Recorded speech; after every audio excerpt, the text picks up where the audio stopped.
new European 100 metre champion, the fastest man in Britain this year over 100 metres at 9.91, Zharnel Hughes.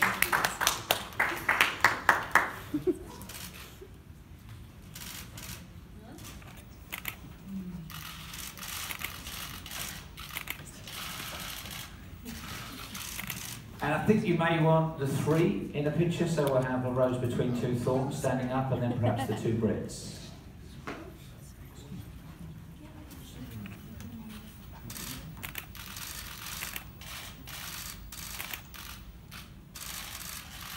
Okay, change down this camera. Lovely. The other side now. The other side now. All blended together. Thank you. Straight down on the three. And then do we want the two Brits? Yes, please. Have you met before? Okay, the other side. Both of you, Dina. Lovely. Guys, just to centre, please. Thank you. Okay, thank you. If you could sit in that order, as you were, with the lady in the middle, please. But we'll start with Dina. What kind of a week have you had? I heard 45 media interviews, is that right? I don't know, I haven't been counting, but it's been a really busy and certainly tiring week, but it's been great. It's been great to see the support that us as a team we've got from all the public back home. I mean, when we're out there, I think we're in like a little bubble, so we don't actually know the impact that it's had on the nation. So to come back and to kind of understand that and then be chased for so many things this week has been great. Did anybody in those interviews ask you your favourite designer shoe brand? Oh wait, no. Actually, wait, no, yes. Yes, they did. Oh, sorry. What is it? What is it? I don't know. No, Malone Soulier is like, it's a really strange one. So you guys can all be like fascinating, like, don't really mind. But yeah, no, I've been asked a few clothes questions. So yeah. Let's talk about your race tomorrow, because notwithstanding you're a triple European champion, it is a tough one. You're going against Shawnee Miller-Weibo, who hasn't lost at any distance to anybody all year, and it's a pretty decent field either side of that, Skippers, Talu and others. What are your thoughts on it? Oh yeah, definitely. It's more like an Olympic final tomorrow, so I am really, really, really excited. It's typical that we've got an Olympic final straight after Europeans, so I was like, great. But you know, I'm really, really excited. You know, the girls, we don't kind of avoid racing each other. We always just turn up, and I think this race in Birmingham is a great demonstration of that. Do you feel there'll be a reaction either way from Birmingham? I mean, from Berlin, will the form of your life continue, or will you get a bit of a reaction having had a high? We're going to see. We're going to see tomorrow, aren't we? Obviously, I'm going to go out there to run my best. I always give 100%, and especially in front of a home crowd. I want to go and do everybody proud. But we're going to see. And Shawnee had the better of you at the Commonwealth Games and in the Rabat Diamond League meeting. Is it going to take a perfect race from you to take her down? I think it would take more than a perfect race from me, because Shawnee is a fantastically talented athlete. You've seen she's just run 48.9 in Monaco 400, which is out of this world. So she's so infinitely talented, so it would take a lot from me. Yeah, just briefly before we pass on to the guys, one guy that never gets mentioned enough is John Blackie, who's been coaching you since you were about 2 or something, and has done an amazing job. But he's quite a low-profile coach, isn't he? He is. I've got so much love for John. Any time that he's been brought up, it brings a smile to my face, because he's just one of those people that's genuinely like a God's gift, because he's so humble, he's so benevolent, and he's just my absolute rock, and he's my cool, calm and collected coach when I can be a bit excitable. So everything that I've ever done is entirely credited to him. So. And notwithstanding that we're just 1 week beyond a championship final, and you're doing the 100 metres at the Diamond League final, do you feel like now is the time to put down a marker for the World Championships next year for Doha? I think I'm pretty satisfied with what I did in Berlin in terms of if you're thinking about markers. I'm happy with that, because at the end of the day we all need to be able to run fast times, but the most important thing is to do it in finals and when the pressure's on. So I was very happy to have done 2 PBs and 2 championship finals, and yeah, the rest of the season is just about having fun and seeing what else I can do now. Let's turn to Noah, fastest man in the world this year. Your name often comes up in who's going to fill the bulk void, because you do a bit of rapping, you've got a good old celebratory line, and you win. You get asked that a lot. What are your thoughts? Yeah, I get asked that a lot, and I've my agent actually come up to reasons to answer it, because everybody wants to get the answer. So, you know, my newest idea was like, you know, ask everybody who's in the field. So, Zharnel, you want to be the new Usain Bolt? Yeah, I guess. Exactly. Who's going to say no to that? Like, everybody wants to be the new Usain Bolt. So, yeah, I'm going to say yes. And, I mean, I don't want to be exactly like him, but I want to find my own way. And I want to, you know, transcend the sport also and find new ways to get fans interactive and maybe give my social media just a different vibe than some of the other people that you might see. But, You don't do rap spontaneously, do you? You need a studio, you need a bit of backing music, or can you do some right off the bat? Yeah, go on. I think I have something off the bat. Away you go. I'm a sight for sore eyes, a man with little time and a future so bright I make your eyes go blind, but I'm quicker than you think, so don't blink or you'll find yourself in the upside down like an unfunny clown. And I spit more fire than a dragon looking for Bilbo Baggins when he stole his loot. Watch your ears, cause I just might incinerate those too. And must be getting blessed infinity times two, cause I got God right behind me. Oh, very good. That's a very difficult audience to really well done. So we've talked about what an amazing women's 200 metres tomorrow, but the men's 100, the race of the year, and a mistake in the heats, and there could be some big names go down in qualifying, couldn't there? Yeah, I've been looking at that field like a few times, and I'm just like, oh, that's a fast time, and that's a fast person too. And you know what? Yeah, ooh, wow, this is okay. You know what? Everybody's not gonna make it to the final, but either way, I think I think everybody's gonna be trying to pull out their best, and a lot of people, as we're getting to the end of the season, is putting down a lot of PRs, and even a teammate, Jake Harvey, who I haven't seen in so long because he represents Turkey, but he's been in our group, but he left I think in April. He just got third at Europeans, and I was like, I didn't even know he was there. And now I see him on the list, so I'm excited even more because we've never raced before, but he's been running 9.9s a few races, and I'm really excited to see just be able to run with a teammate and again run against fast people and show my worth. Well, I think more than half the field across the two heats are under 25, and almost everybody, barring one or two, are sub 10 this year. I saw a quote from you, I can run 9.4. Is that correct?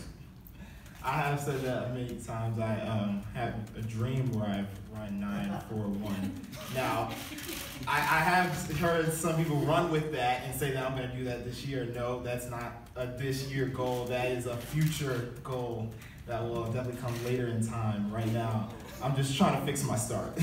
Do you feel, the same question as I asked Dina, that even though we're more than 12 months away from the next World Championships and 2 global championships in a row, that the tail end of this season is the opportunity to put down your marker, to stay unbeaten, be the man?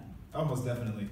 Going into this year, I came in with the idea of I want to be the dominant figure. I want to be the man that everybody thinks when he steps on the track that he is going to win. And they can see anybody's name on there and just gonna be like, that guy, right here, Noah Lyles, he's gonna win the race. So I decided I was gonna use this year to kind of promote myself to be that figure. So in the 100 and the 200, a lot of people haven't seen me run the 100. I mean, the last time I ran the 100 was probably in high school. So now I'm really trying to show that I can be a double runner. I'm not just a 200 runner. I can be a 100 and a 200 meter runner. Well, we wish you well. Let's pass the baton along to lane 1 here, and Zharnel, the man that Usain Bolt calls captain. Is that right? Yes, you're correct. Because of your flying? Yes, Tell us a little bit about that. I think most people know the background to it, but that's your future and that's your present enjoyment. Yeah, I've been flying in Jamaica for over a year now. Something I've always had a passion for. And once I moved to Jamaica, I wanted to start when I was 16, but my mom held me back from doing that. So she didn't actually sign the form to say he's allowed to. So when I turned 21, I immediately went back to the school and I signed up and I started to pay my way in. And it's been going really well. I passed my private pilot license. So I now have my private pilot license and I broke the solo record as well. And what does that mean? You can fly little 2-seaters, 4-seaters, that kind of thing? Yeah, the little put blades. Are you a flash flyer, or are you a very safe and conventional one? I'm very safe, man. I follow the rules and make sure I go over my checklist all the time. Let's talk about this race tomorrow, because as we've already alluded to with Noah, it is a phenomenal field. Even in the heats, no room for error at all. And you must feel a little bit of pressure as the #1 European now. To be honest, I don't feel any pressure going into the race. For me, it's just to stay focused and focus on myself. and going out there what I've been doing all season, which is to execute my race and tend not to focus on the guys. I mean, the field is really stacked, and I'm really looking forward to great competition. So with great competitions is fast time. So as long as the win is okay and us guys go out there and be healthy, I definitely think that we can give the crowd a performance that they'll be expecting. Might it take sub 10 just to make the final? Definitely. Can you rap spontaneously? No, I'm not good at rapping. I leave that to Noah Lyles. Okay, questions from you. We do have a roving mic, and it is important because we're being streamed by the IWF, so they need to hear the questions as well. Remember, this is your only chance for Dina. The other two are available afterwards. Tell us who you are and where you're from, please. Hi guys, I'm Jo from Sports Liberated, and you're all on the cusp of being just world-class athletes, but along with that comes the extra attention, the social media and all that side of things. How do you manage that side? I know I've seen you interview Matt Hudson-Smith, it was very funny, on your YouTube channel. You've got all that side of it to come. You've clearly got the talent. How are you going to manage that going forwards? I guess I'll take this one. I've kind of always thought that social media and creating a personality outside of track was very important since I was young, because growing up with all this social media, I noticed that people like to follow people, instead of just maybe companies. As a company, you can only do so much, but as a person, you can be relatable. And when a company sees that you're relatable, then they want you more. So I decided that I would make that something that I would really hone on to. And I've been giving tons of training. My agent is actually really good. He takes all of his newest people and his young athletes, and we have conferences on just how to get better at getting followers or putting out good content that people like and are funny, but it's still you. And I understand that not everybody's good at that, and everybody needs those people too, because sometimes they need somebody who's relatable that doesn't talk as much, but they let their actions show for them. So I truthfully just try to be me on all my platforms, and so far it's been working, and I hope it keeps continuing to grow. Dina, Labutin, do you want to have a go at that? Well, with social media, I don't know. I think I have a different approach to it from Noah, because naturally as a person, I'm not necessarily shy, but I'm kind of reserved. So I always say maybe if I didn't do track, my Instagram would be full of pictures of pretty scenery and food and not really me, but I do realise that lots of people follow me on Instagram to see pictures of me, so I post pictures of me. And so for me that has been more of something that's a little bit more unnatural, because again, that's just personally, if you go way back on my Instagram, like even 2012 and stuff, there was very little pictures of myself. That's just not who I am. But I've kind of understood that with more of a platform comes more of a responsibility. And lots of people this week have been referring to me as a role model, which I still find very odd. But it's something that at the same time, as a female athlete, a black female athlete, I've got to grab with both hands and roll with it. Because with a platform, you do have a social responsibility to make sure that children and young people have a positive person to look up to. So with social media, I know when it comes to competitions, I kind of mute a lot of people, won't go on it as much and stuff like that. But I do just try and be a positive role model. But yeah, I'm not so good at rapping and filming people. That's just not me, unfortunately. I'm an in-person person, so yeah. About the captain. As for me, I try to put out good content in terms of to be as inspirational as much as possible. So in regards to my piloting, I know there will probably be youngsters out there who are interested in flying as well, and it's to show that I, besides track and field, I can also do something else which is very professional, which is aviation. And for me, I try to give as much as possible to social media my outside track and field life, which is aviation. Sometimes when I'm back home in Anguilla, I'm on the beach, showcasing the beach and the food and stuff like that. So, I mean, last time I put out a video of myself dancing on the balcony, something that people don't really get to see. But as for me, I have a funny side, but I never really introduced it to social media. I just feel as if that should be out there. For me, I don't want to be battered about anything there. So I leave that to Noah Lyles, where he goes out there, he flips and does his little introductions whenever he comes out to race. So for me, keep doing what you're doing, Noah. Everyone's different. Yeah. We'll look out for your backflip. Dina, I want you to try and do the Deli Alley celebration. Have a look at it online. It's so hard to do. If you win. Oh, can you do it? Wow. Did I do it? Well. I tried. Another go. Another go. One more go. And then practice in case you win tomorrow. You have to time it when you do it. I tried. Any more questions? Yes, Simon here. Hi, Simon Turnbull, Adigraph website. Dina, could I ask you, have you had a chance since you came back to sort of look at the sort of historical perspective of what you've done? I mean, I don't know if you've seen the list of triple gold medal winners from the European Championships. Fanny Blankers-Koen and Arina Shavinska, who sadly died this year, were the first two on that list. And I think you're up to 22nd in the 200, but just behind a stack of sort of stars from the 80s. And just 0.01 ahead of Shawnee Miller, ahead of Shelley Ann, who's never as quickly as you. If you had a chance to look at any. No, I haven't really reflected on it. I knew from the competition that I think I was the third person to do the triple, but no, I haven't really reflected on it. And part of that is intentional because whilst the main bit of my season in the European Champs has finished, and I'm really happy with how that went, I've still got 2-3 races to do. So I'm not going to kind of take a step back and fully take it in, because then you kind of start to get happy and you're like, you know what, I'm happy with this season. But I do have, obviously, the race tomorrow. I do have Zurich Diamond League, and I will end with the Continental Cup, all of which I want to run quickly at. So for me, this week has been mainly about sleeping. I have been struggling to sleep since last Tuesday. So as soon as I got home, it was just about getting 8 hours plus and preparing in the best way that I can for the rest of my season. Could I just check one thing there? You mentioned Zurich. You're not tempted to try and do both Zurich and No. I mean, it will be really nice to be in both, but we are the European athlete, well, the British athletes in particular. We've had indoor Commonwealth Games and the European Championships. So by now, I don't know if I'm just speaking for me, but it's been a long year. So this will be my last 200, mainly because I'm getting ready to wind down. I still do want to run quickly in Zurich, but I'm getting ready to wind down on the T's. What are the three of you looking forward to doing once the season's over? Start with Shoe Queen.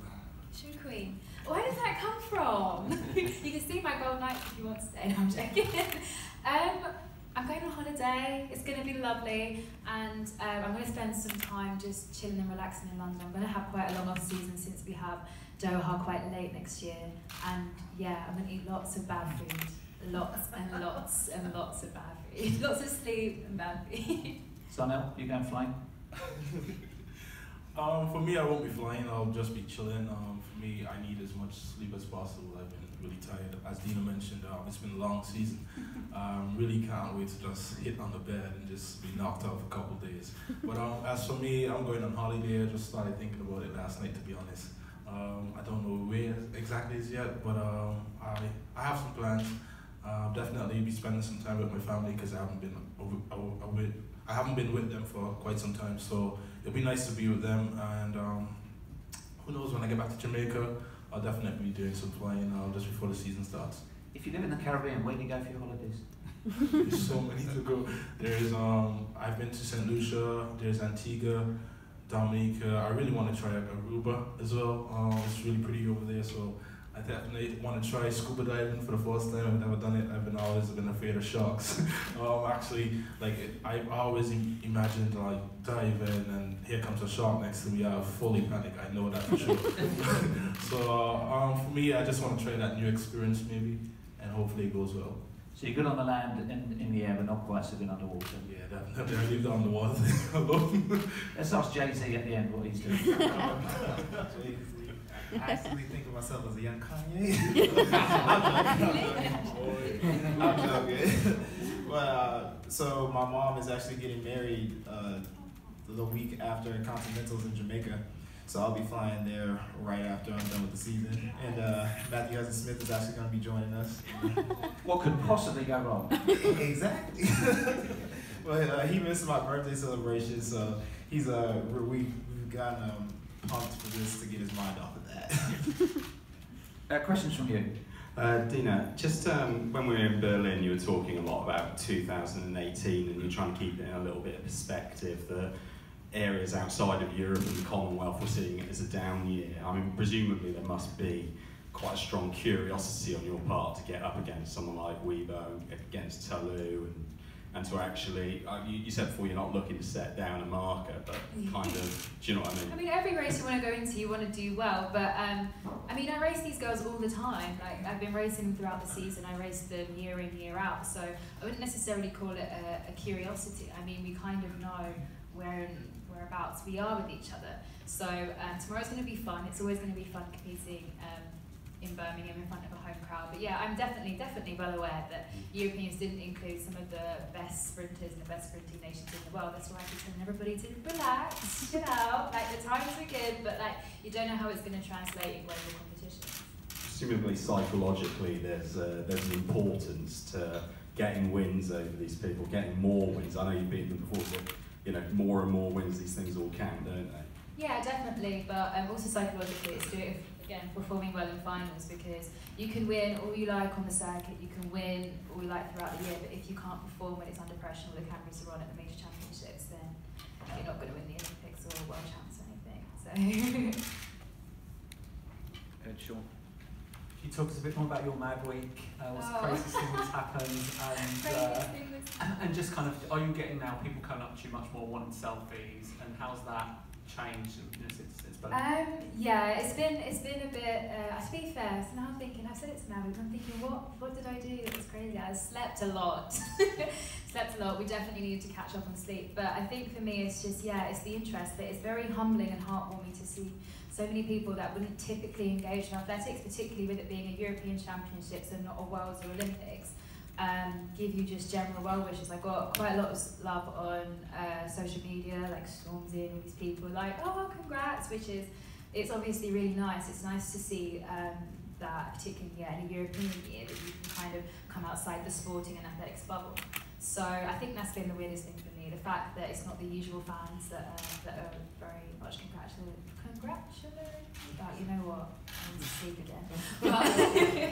But that are saying well done. But it's the people who aren't usually that engaged. One for Noah. I think I might be saying this is your first ever visit to Birmingham. Yeah, this is my first time. Matt Hudson-Smith, I believe, has been giving you a crash course in Birmingham. What has he said about Birmingham? Oh, he says he loves it. He always talks about coming back here. He's always talking about his mom, and so I'm actually, I think I'm meeting his nan tonight. I mean, he's met my mom so many times, and she's cooked for us, so I think his nan's gonna cook for us, so it's only fair because he raids my fridge almost every day, so. Do you know what a Balti is? Oh, what? A Balti. No. He hasn't told you what a Balti is. Okay, so since I tell him all this all the time, since you're in America, you adjust to American words. When we're in your sound, we can adjust to yours. Ben at the back.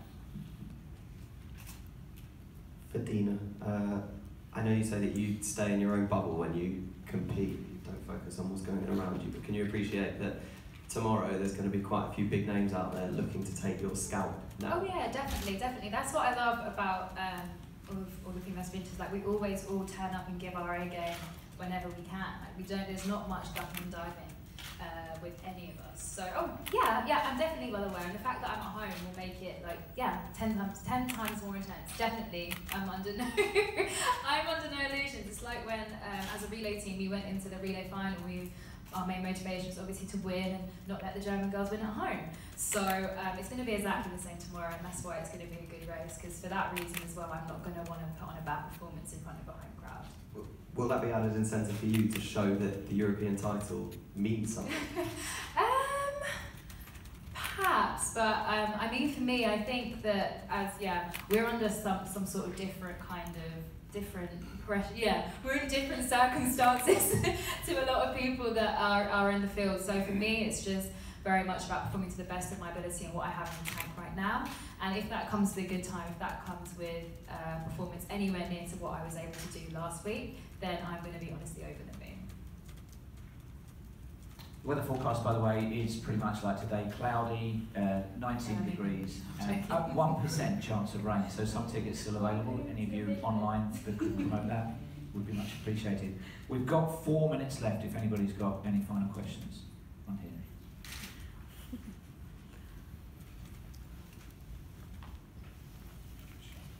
Hi, Hi, me again. I just wanted to know what you all thought of the European Championships, because as a fan, I thought the whole thing was amazing. Just all the sort of sports going on and all of that kind of thing. And I know, Noah, you've been tweeting about it as well. And I just thought it was a fantastic event, and I just wondered what you guys thought. Yeah, I definitely agree with you where you say it was fantastic. The organisation was really on point. The food was okay as well.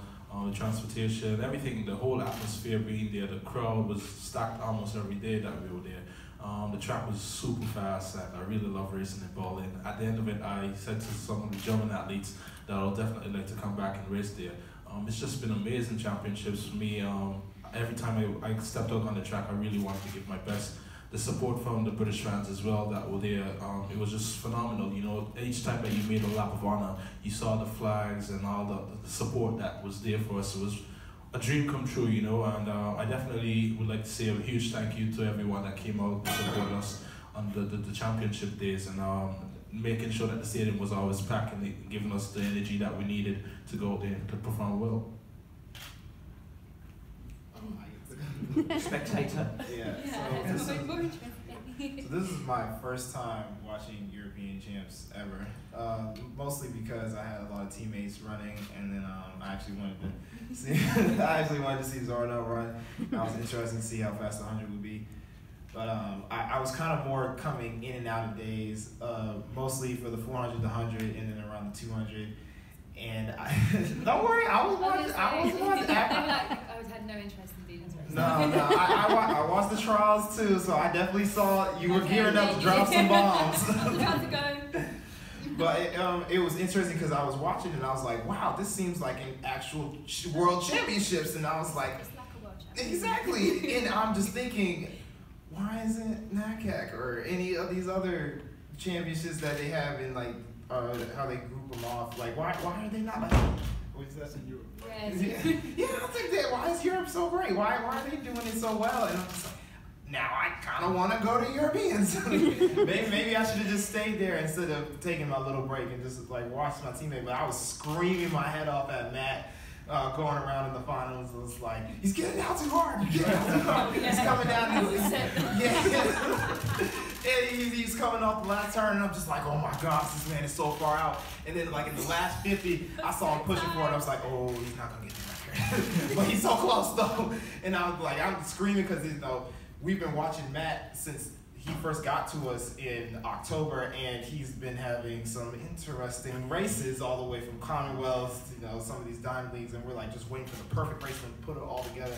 So it was really happy to see that he put it all together in that last final. So now I'm like, so Matt, you know that you're gonna have to like drop a 43 in Birmingham, right? Since it's your hometown. Is it true, by the way, that he was so undomesticated when he first moved to Florida that he was trying to cook his chicken rare and wondering why he was getting ill? It's all true. It's all true. We get to practice, and we have a guy named Gerald in our group, and he's an amazing chef. And and Matt's like, yeah, I cooked my chicken medium well. I said, Matt, what? He's like, yeah, I cooked. You had a little bit of beef. Matt, chicken isn't cooked medium well. Oh, I'm like, well, you know what? You're just gonna, we'll cook for you. We'll just start coming to our house and we'll start cooking for you. Got a chance for one last question if anybody's got one. Yes, at the back there. Bit of stick practice across the road. Get so many words. It's the most work I've ever had. Oh, I'm happy that he's yours now. He's mine. Dina, are you still able to walk down the roads in Orpington and Bromley? I've moved now, but yeah, I mean it was nice. I've moved slightly further out than there, but yeah, it was nice. I went to get my nails done yesterday at my local nail shop, and obviously I go in there like all the time, but they were like, oh my god, and they were so happy. So as I was saying, it's nice to see the engagement from people who aren't like, in the room, aren't the typical track fans, and that's what's been really, really special. And this morning, my local Costa at my train station. They gave me a copy on the house. I was so happy. And I was just getting ready to pay, like I was half asleep, like, oh, I need this. And the lady was like, so basically, you've been coming here for like 6 months. We speak to you every morning. We chat about everything. And you didn't mention to tell that you're like an athlete X, Y, Z. I was like, how does it come up? Like, what am I meant to say? So, yeah, just that kind of reception and the engagement. I think it's really positive for the sport as a whole. So. I know you're hot on education as well. Yeah. When they released the A-levels yesterday, did you have flashbacks to a few years ago when you waited for your did, results? definitely. Getting into Kings when I was at the last Europeans in Zurich, that was a special moment for me. And I thought that yesterday, I thought it was really nice to see Stormzy's initiative with obviously finding people to go to Cambridge, which is so special and so influential and something that I think is needed in the community. It's nice to see that somebody with a profile like him and influence like him is doing great things for young people.